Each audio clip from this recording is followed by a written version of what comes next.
Aujourd'hui, on va parler du Mula Bandha. Mula Bandha, c'est la contraction de l'anus. Mula, c'est la base, et Bandha, c'est la contraction.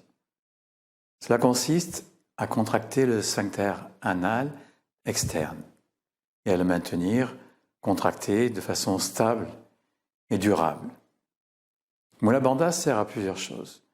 La première, c'est d'éliminer les fuites d'énergie qui se produisent souvent par l'anus, par la zone du Muladhara. C'est une zone qui est sensible et où les énergies fuient, ce qui fait qu'on est dans un état où on n'est plus très hermétique.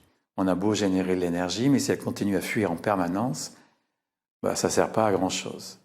C'est un peu comme le tonneau des Danaïdes. Enfin, pour l'image, bien sûr.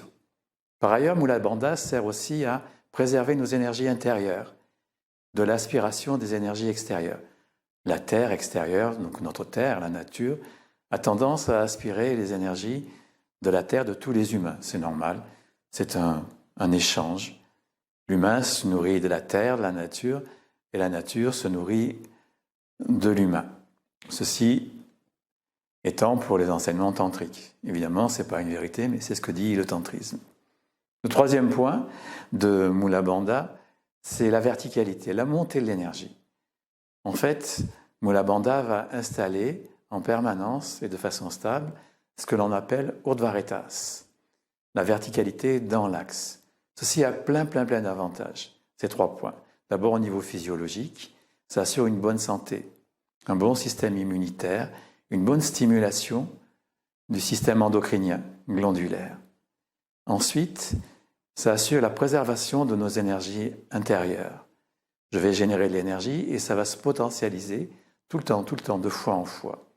Et enfin, cette notion d'Urdhvaretas, de montée de l'énergie, ça va assurer une stabilité mentale vraiment intéressante, une stabilité émotionnelle intéressante, un recul. J'aurai tout le temps un regard en recul, centré. Alors tout le temps, plus que d'habitude dans tous les cas. Mais dans tous les cas, c'est vraiment une belle pratique, une belle panacée. Dans le Hatha Yoga, Mula Bandha est mis tout le temps, soit dans la journée, soit dans les techniques. Alors évidemment, quand on contracte l'anus dans la journée, au début, on passe son temps à oublier ou à relâcher, mais c'est normal, c'est la règle du jeu. Mais de fois en fois, de jour en jour, de mois en mois, d'année en année peut-être, ça s'installe et ça se stabilise. Systématiquement, dans le Hatha Yoga, comme dans tous les yogas tantriques, on met Mula Bandha dans toutes les postures, dans tous les pranayamas. Faire des postures et du pranayama sans Mula Bandha, c'est comme pratiquer dans une coquille vide. Mula Bandha assure la rotation, le mouvement, la gestion de l'énergie. Si Mula Bandha n'y est pas, ça a beaucoup moins d'intérêt et les techniques de posture, les techniques de souffle sont beaucoup moins puissantes, beaucoup moins stables.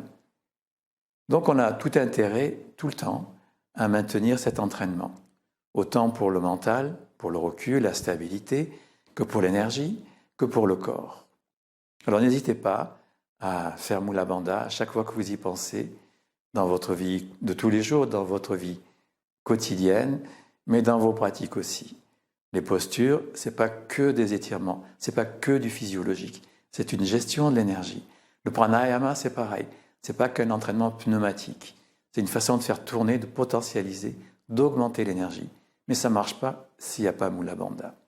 Donc n'hésitez pas, tous les jours, chaque fois que vous y pensez, Mula Bandha, et vous allez voir que vous allez en tirer un vrai bon et beau profit.